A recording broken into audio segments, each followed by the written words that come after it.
L'armée sénégalaise mène en Casamance, dans le sud du pays, des opérations dans les bases de la faction MFDC de Salif Sadio, ce qui suscite un sentiment d'espoir et de fierté dans l'opinion nationale. La rébellion au sens idéologique, comme c'était dans les années 80, tout cela, tout ce qu'on voit comme forme de bande armée, ce sont des ramifications, des formes de métastase de cette rébellion-là qui est devenue simplement une forme de banditisme. Parce que les gens ont du mal à se réinsérer professionnellement et socialement dans un contexte où le conflit fait reculer les infrastructures étatiques et donc tuer, en tout cas, régler le problème de ces formes de banditisme qui se sont développées, que ce soit les narcotrafiquants, les coupeurs de bois, les coupeurs de route, tout cela. Ça fait perdre d'une pierre deux coups parce que ça permet, parce qu'on sait que c'est des sources de financement parallèles d'une potentielle rébellion ou le terrorisme aussi, même si ce n'est pas visible dans le sud. Donc pour moi, c'est une excellente chose pour moi dans le travail de l'État, dans la sanctuarisation de notre territoire national. Parce que le bataillon d'artillerie qui est engagé, c'est la fête de lance de l'armée sénégalaise. Et la mission du bataillon d'artillerie, c'est de participer à la conquête de la supériorité de feu, désorganiser les dispositifs adverses dans les profondeurs, participer aussi à la recherche de renseignements. Oui. Donc appuyer les unités de mêlée, qui sont les unités terrestres, comme le bataillon para, commando, etc.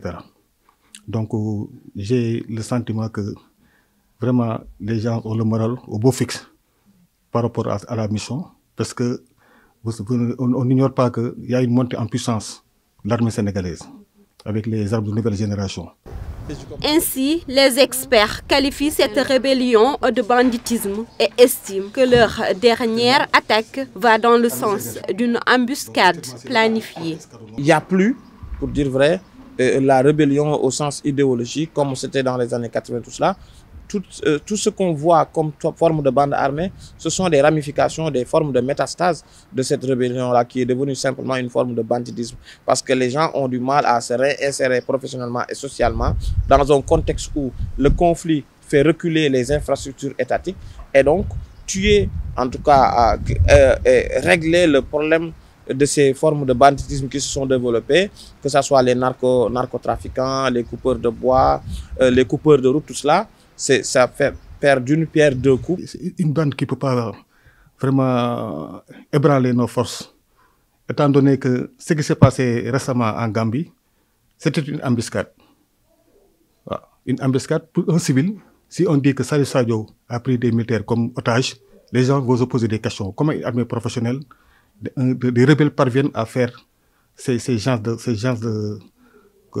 coups de main? Ce qui s'est passé, c'est une embuscade. Et l'embuscade, dans le sens étymologique du mot, c'est une mission installée à l'avance. Ce n'est pas une mission, mais c'est un procédé de combat. C'est un procédé de combat. Donc l'ennemi, il a des renseignements sur l'ami, sur l'ennemi. Les amis, par exemple, les rebelles, ils ont des renseignements sur les militaires. Ils savent que, par exemple, à telle heure, ils vont passer ici, etc., etc. Avec le renseignement, avec la complicité de Kanilaï. Kanilaï, c'est le fief du président Yahya Jammeh. Donc, ils ont le renseignement sur le déploiement des forces sénégalaises. Pour l'adjudant chef Sen, un militaire à la retraite, la coopération du nouveau régime gambien est à saluer. Il y a la complicité à l'époque du régime de Yahya Jammeh. Voilà, c'est pourquoi ces opérations ont perduré, puisque il y avait des avantages avec, comment dirais-je, la coupe du bois, les chambres indiens, la drogue, les narcotrafiquants, vous voyez. Donc c'était vraiment des commerces illicites qu'ils menaient là-bas. Mais avec le nouveau régime, j'ai l'espoir qu'ils vont collaborer avec l'armée sénégalaise. Ça, je suis persuadé. Les opérations de sécurisation dans la zone de Sindian au sud du Sénégal ont permis à l'armée sénégalaise le démantèlement de plusieurs bases rebelles. Les villages environnants, pour leur part, ne sont pas concernés par ces opérations militaires.